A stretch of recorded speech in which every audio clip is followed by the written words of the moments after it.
नमस्कार, आपका स्वागत है। आज हम पितृपक्ष की महान कथा सुनाने जा रहे हैं। कहा जाता है कि इस कथा को सुनने से समस्त प्रकार के पितृ दोष समाप्त हो जाते हैं।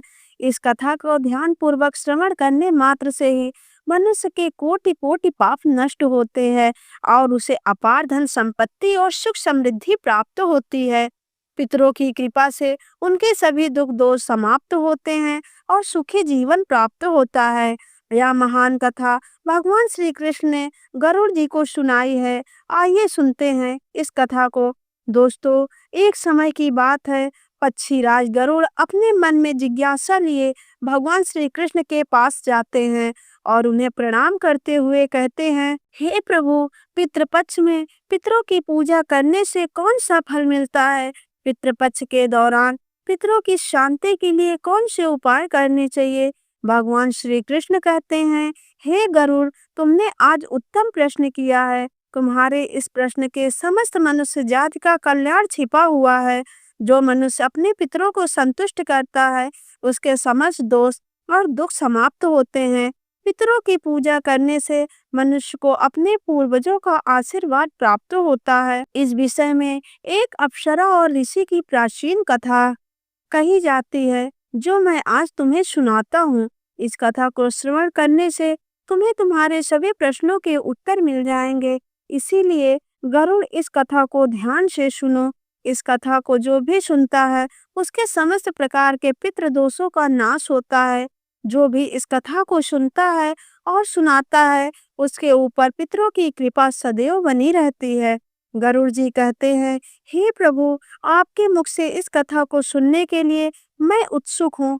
कृपया आप मुझे वह कथा सुनाइए। मैं इस कथा का प्रचार अवश्य करूंगा। फिर भगवान श्री कृष्ण गरुड़ जी को पितृपक्ष की कथा सुनाने लगते हैं। दोस्तों, आप भी इस कथा को ध्यान पूर्वक पूरा जरूर सुने। इस कथा के श्रवण मात्र से मनुष्य के सभी पाप और दोष नष्ट हो जाते हैं। उसे पितृदोष से मुक्ति मिलती है, सभी कर्ज उतर जाते हैं, धन धान्य संपत्ति की प्राप्ति होती है तथा सुंदर गुणवान पत्नी की प्राप्ति निश्चित होती है।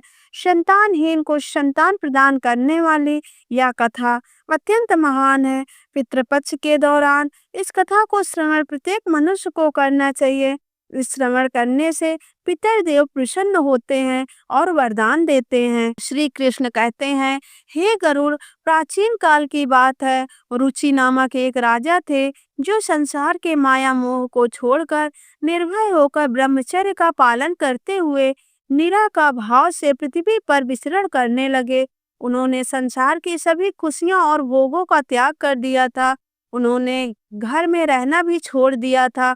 वे एक बार ही भोजन करते थे और वन में भटकते रहते थे। उन्हें ऐसा वैराग्य धारण किया हुआ देखकर उनके समस्त गण अत्यंत दुखी हो गए। अपने वंशज को इस प्रकार से वंश को नष्ट करता हुआ देखकर उन्हें भय लगने लगा।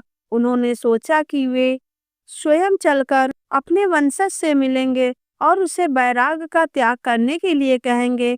फिर एक दिन जब ऋषि रुचि ध्यान मग्न होकर तपस्या कर रहे थे, उसी समय उनके समस्त पितृगण उस स्थान पर प्रकट हुए। जब ऋषि रुचि ने अपनी आंखें खोली तो उन्होंने 4 दिव्य आत्माओं को अपने सामने खड़ा देखा। उन्हें देखकर वे आश्चर्यचकित हो गए और उन्हें प्रणाम करते हुए कहने लगे, हे महान आत्माओं, आप कौन हैं और किस कारण से आप मुझे दर्शन देने के लिए पधारे हैं? वे सभी दिव्य आत्माएं कहने लगी, हे वत्स, हम तुम्हारे पूर्वज हैं और हम तुम्हारे इस वैराग्यपूर्ण आचरण से अत्यंत दुखी हैं, इसीलिए तुमसे मिलने के लिए आए हैं। ऋषि रुचि ने उन्हें नमस्कार करते हुए आदर पूर्वक पूछा, हे पितृगण, आप सभी के दर्शन करके मैं कृतार्थ हो गया, किंतु आप मेरे आचरण से दुखी क्यों हैं? कृपया मुझे विस्तार से बताइए। मुझसे ऐसी कौन सी भूल हो गई जो मेरे पूर्वज मुझसे असंतुष्ट और दुखी हैं? तब वे सभी पितृगण कहने लगे, वत्स, तुमने किस कारण से विवाह नहीं किया? विवाह स्वर्ग और मोक्ष प्राप्ति का उत्तम मार्ग है। गृहस्थ आश्रम के बिना मनुष्य को शाश्वत बंधन होता है। गृहस्थ में रहकर मनुष्य देवताओं, पितरों, ऋषियों और याचकों की पूजा करके उत्तम लोकों को प्राप्त होता है। वह देवताओं को स्वाहा और पितरों को स्वधा शब्द के उच्चारण से तथा द्वार पर आए अतिथियों को याच को दान देकर संतुष्ट करता है। विवाह न करके, संतान को उत्पन्न न करके देव ऋण तथा पितृजनों को ऋण से मुक्त नहीं कर पाओगे। संसार में रहने वाले मनुष्य, ऋषि तथा अन्य प्राणियों के लिए भी तुम प्रतिदिन ऋणी ही हो रहे हो। संतान की उत्पत्ति के बिना तुम स्वर्ग को कैसे प्राप्त कर सकोगे? देव पूजा, पितृ तर्पण तथा संन्यास ग्रहण किए बगैर तुम्हें स्वर्ग की प्राप्ति नहीं होगी। सभी पितृ कहते हैं, हे पुत्र, यदि तुमने विवाह नहीं किया तो यह अन्याय केवल तुम्हें कष्ट ही नहीं देगा, मरने के बाद तुम्हें नरक की प्राप्ति होगी और अगले जन्म में भी कष्ट भोगोगे।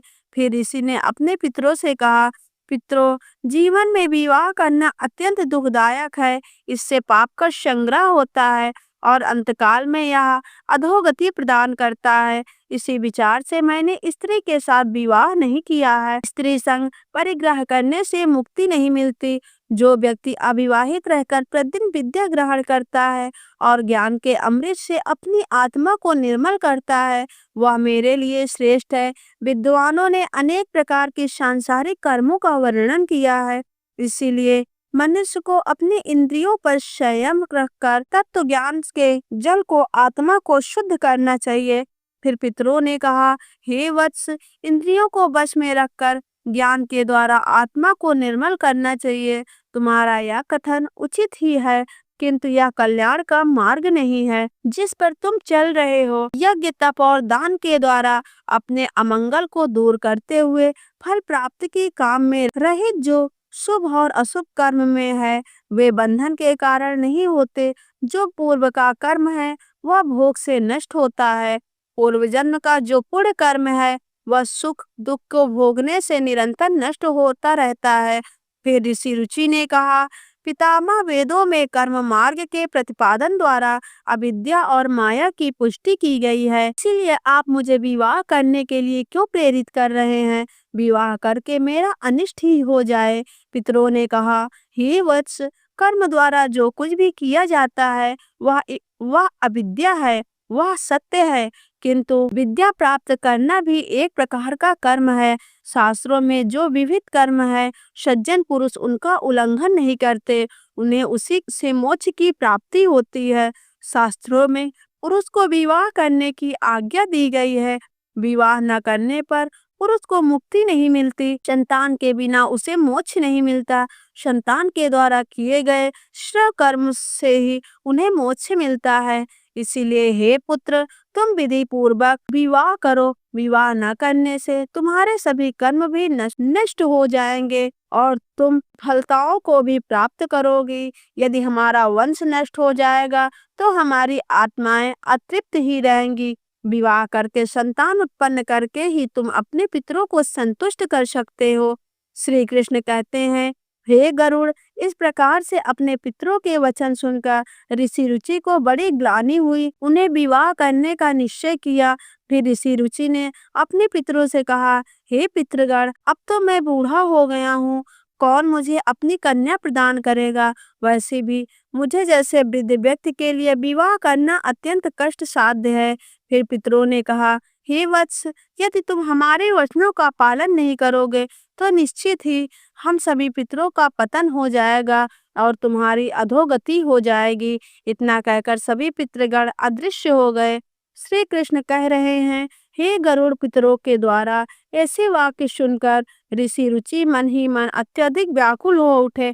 अपने पितरों की मुक्ति के लिए विवाह करने का विचार करते हुए वे कन्या की खोज में पृथ्वी लोक पर विचरण करने लगे, तो उन्हें कहीं भी कन्या की प्राप्ति नहीं हो सकी। अपने पितरों के वचन को बार बार मन में सोचते हुए वे चिंताग्रस्त होकर सोचने लगे, मैं क्या करूं, कहाँ जाऊं? मेरे पितृगणों को मुक्ति दिलाने के लिए कौन सी स्त्री मुझसे विवाह करेगी? इस प्रकार देर तक विचार करने के बाद ऋषि रुचि ने ब्रह्मदेव की तपस्या करना शुरू कर दिया। ऋषि रुचि ने 100 वर्षों तक एक वन में घोर तपस्या की। तत्पश्चात जगत पिता ब्रह्मा ने उन्हें दर्शन दिया और कहा, रुचि, मैं तुम्हारी तपस्या से प्रसन्न हूँ। तुम्हारी जो भी अभिलाषा है उसे प्रकट करो, मैं अवश्य पूर्ण करूँगा। तब ऋषि रुचि ने ब्रह्मदेव को प्रणाम किया और कहा, परम पिता, मेरे पितरों ने मुझे संतान उत्पन्न करने के लिए कहा है, किंतु इस समय मुझे विवाह के लिए कोई कन्या दिखाई नहीं पड़ रही है। इसीलिए कृपया आप मुझे कन्या प्रदान करें, जिससे विवाह करके मैं संतान प्राप्त कर सकूं। इस पर ब्रह्मदेव ने कहा, विप्र, तुम संसार के प्रजापति हो जाओगे, तुम्हारे द्वारा प्रजा की सृष्टि होगी। तुम्हारे पितरों ने कहा है कि तुम्हें स्त्री से विवाह करना चाहिए। इस अभिलाषा को मन में रखते हुए तुम्हें पितरों की पूजा करनी चाहिए। वे प्रसन्न होकर तुम्हारी इस कामना को पूर्ण करेंगे और तुम्हें उत्तम स्त्री की प्राप्ति होगी। इस प्रकार कहकर ब्रह्मदेव अंतर ध्यान हो गए। ब्रह्मा जी के वचन सुनकर ऋषि रुचि ने पुनः अपने पितरों को प्रसन्न करके ब्रह्मा जी के वचन सुनकर ऋषि रुचि ने पुनः अपने पितरों को प्रसन्न करने का निश्चय किया। फिर ऋषि रुचि नदी के तट पर पहुंचे और एकांत में उन्होंने पितरों का तर्पण करके उन्हें संतृप्त किया। तत्पश्चात एकाग्र चित्त होकर वे भक्ति पूर्वक अपने पितरों की स्तुति करने लगे। श्री कृष्ण कहते हैं, हे गरुड़ ऋषि, ऋषि ने अपने पितरों के लिए जो स्तुति की उसे प्रत्येक मनुष्य को ध्यान से सुनना चाहिए। यह स्तुति सब दुख और दोषों को नष्ट करने वाली है। जो केवल एक बार इस स्तुति को सुनता है उसके अनेक पाप नष्ट होते हैं और उसे पितरों का आशीर्वाद प्राप्त होता है। इसीलिए तुम इस स्तुति को ध्यान से सुनो, तभी यह कथा सुनने का फल तुम्हें प्राप्त होगा। महात्मा रुचि इस प्रकार स्तुति करने लगे। जो अधिदेवता के रूप में विद्वान रहते हैं और वो श्राद्ध के अवसर पर देवताओं से स्वधा द्वारा तृप्त किए जाते हैं, उन सभी पितृगणों को मैं नमस्कार करता हूँ। स्वर्ग में अवस्थित महर्षि गण भुक्ति मुक्ति के कामना से मानसिक श्राद्ध द्वारा जिन्हें भक्ति पूर्वक तृप्त करते हैं, उन सभी पितरों को मैं प्रणाम करता हूँ। अग्निश्वात, बरसद राज्य और सोमपतिगण वे सभी इस श्राद्ध से मेरे द्वारा संतृप्त होकर तृप्ति को प्राप्त करें। अग्निश्वात पितृ मेरी पूर्व दिशा की रक्षा करें। बरसद नामक पितृगण सर्वदा मेरी दक्षिण दिशा की रक्षा करें। आगे पितृजन पश्चिम दिशा की तथा सोम पितृगण उत्तर दिशा की रक्षा करें। या समस्त पितृ जन राक्षस, भूत, पिशाच और असुर गणों के कारण उत्पन्न दोषों से नित्य सब प्रकार से हमारी रक्षा करें। विश्व विश्व भूख आराध्य, धर्म धान शुभानंद, भूतिचा, भूतिकृत्य और भूति नामक जो पितरों को 9 गण हैं, तथा कल्याण और कलदरा, भय, कलता हेतु और अनथ नामक जो पितरों के 6 गण कहे गए हैं, और वर, वरेण, वरद, तुष्टि, पुष्टि, विश्वपात और घाता नाम के विख्यात या 7 गण, तथा पितृगणों के पाप विनाशक जो महान महात्मा, महित महिमा वान और महाबल नाम से प्रसिद्ध या 5 गण हैं, उन गणों के भी साथ सुखद धर्म दुरई अत्यंत प्रसन्न हो गए। और उसी समय एक दिव्य तेज उत्पन्न हुआ जो आकाश मंडल के चारों ओर व्याप्त हुआ। संपूर्ण विश्व को अपने तेज से आच्छादित करने वाली इस रोशनी को देखकर ऋषि रुचि अपने घुटने पर बैठकर फिर से पितरों की स्तुति करने लगे। रुचि की स्तुति सुनकर पितृगण अत्यंत प्रसन्न हुए और वे उनके सामने प्रकट हुए। रुचि ने पुष्पगंध और अनुले पदार्थों का उन्हें निवेदन किया था। वे सभी पितर उन्हीं को धारण करके उनके सामने प्रकट हुए। रुचि ने भक्ति पूर्वक हाथ जोड़कर अपने पितरों को प्रणाम किया और निवेदन किया। प्रसन्न होकर पितरों ने कहा, हे पुत्र, तुम्हारी इस स्तुति से हम अत्यंत प्रसन्न हैं। इसीलिए अब तुम्हारी जो भी कामना हो वह निसंकोच होकर कहो। फिर नतमस्तक होकर रुचि ने पितरों से कहा, हे पितृदो, ब्रह्मदेव ने सृष्टि की रक्षा करने के लिए मुझे प्रजापति बनाया है। इसीलिए मैं आप संतान उत्पन्न करने में समर्थ, गुणवान, चरित्रवान पत्नी की कामना करता हूँ। फिर पितरों ने कहा, वत्स, इसी स्थान पर अभी इसी क्षण तुम्हें उत्तम मनोरमा पत्नी की प्राप्ति होगी और उसी से तुम्हें पुत्र होगा। हे रुचि, वह पुत्र बुद्धिमान और बलशाली होगा। बलशाली होकर रोज नाम से तीनों लोकों में ख्याति प्राप्त करेगा। उससे भी अतिशय बलवान, महापराक्रमी, महात्मा और पृथ्वी का पालन करने वाले बहुत से पुत्र होंगे। कहकर समस्त पितृगण ऋषि रुचि को आशीर्वाद देकर उस स्थान से अंतर ध्यान हो गए। पितरों के अंतर ध्यान होते ही पितरों की कृपा से उसी समय उस नदी के मध्य से ही रुचि के समीप प्रेमलोचन नामक मन को प्रिय करने वाली सुंदर श्रेष्ठ एक अप्सरा प्रकट हुई। उस श्रेष्ठ अप्सरा के मधुर वाणी से महात्मा ऋषि ने कहा, हे तपस्वी, श्रेष्ठ वरुण के पुत्र महर्षि उसका द्वारा मेरी एक अच्छे सुंदर कन्या उत्पन्न हुई है। मैं उस सुंदर रूप वाली मननी नामक कन्या को भार्या के रूप में आपको प्रदान करती हूँ। आप इससे विवाह करें। इस कन्या से आपको अच्छे बुद्धिमान मनु नाम का पुत्र होगा। फिर प्रजापति रुचि ने उस अप्सरा कन्या से विवाह किया। श्री कृष्ण कहते हैं, हे गरुड़, इस प्रकार से ऋषि रुचि ने अपने पितरों को प्रसन्न करके विवाह के लिए कन्या प्राप्त की और अपने वंश को आगे बढ़ाया। कथा के अंत में भगवान श्री कृष्ण ने गरुड़ जी को पितरों को प्रसन्न करने के अनेक उपाय विस्तार से बताए। यह उपाय मनुष्य के जीवन में पितृदोष को समाप्त करने और पितरों की कृपा प्राप्त करने के लिए अत्यंत आवश्यक माने जाते हैं। जो श्री कृष्ण ने गरुड़ जी से कहा कि पितरों को प्रसन्न करने के लिए कुछ विशेष अनुष्ठान, तर्पण और धार्मिक कार्यों का पालन करना आवश्यक होता है। आइए जानते हैं उन महत्वपूर्ण उपायों के बारे में। पितरों को प्रसन्न करने का सबसे पहला और मुख्य उपाय तर्पण है। तर्पण का अर्थ जल अर्पण करना। पितृपक्ष के दौरान पवित्र जल को हाथ में लेकर पितरों का आवाहन करते हुए उन्हें जल अर्पण करना चाहिए। तर्पण में काले तिल, जल, दूध और कुश का उपयोग किया जाता है। यह कार्य पवित्र मन और श्रद्धा से करना चाहिए। इससे पितृगण तृप्त होकर प्रसन्न होते हैं। तर्पण करते समय एयुएम एयुएम पितृभय स्वाहा मंत्र का उच्चारण करना चाहिए, जिससे पितृ संतुष्ट होते हैं और आशीर्वाद प्रदान करते हैं। श्री कृष्ण कहते हैं, श्राद्ध कर्म पितरों की तृप्ति के लिए एक महत्वपूर्ण स्थान है। इससे पितरों के निमित्त भोजन, फल और वस्त्र अर्पण किए जाते हैं। श्राद्ध कर्म करने वाले व्यक्ति को ब्राह्मणों को भोजन कराना चाहिए और उन्हें वस्त्र तथा दक्षिणा देकर आशीर्वाद देना चाहिए। श्राद्ध के दिन विशेष रूप से सात्विक भोजन बनाना चाहिए, जिसमें खीर, पूरी, सब्जी और अन्य पौष्टिक एवं ताजे खाद्य पदार्थ शामिल हो।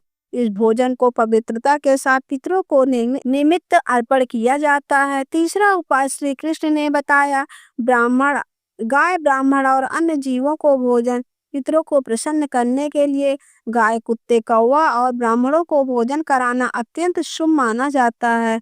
उन्हें भोजन अर्पण करने से पितृ तृप्त होते हैं और प्रसन्न होकर आशीर्वाद देते हैं। विशेष रूप से श्राद्ध के दिन गाय को हरी घास और रोटी खिलाना और कौवे के चावल व खीर खिलाना शुभ माना जाता है।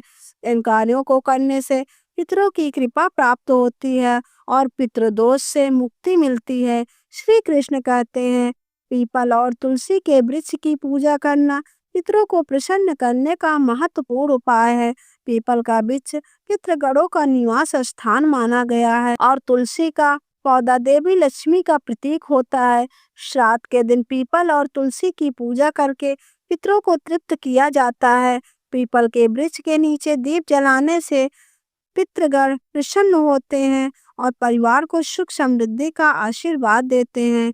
भगवान श्री कृष्ण ने गरुड़ जी को बताया कि जो व्यक्ति पितृदोष से पीड़ित होता है उसे गया जी या अन्य पवित्र तीर्थ स्थलों पर जाकर पिंडदान करना चाहिए।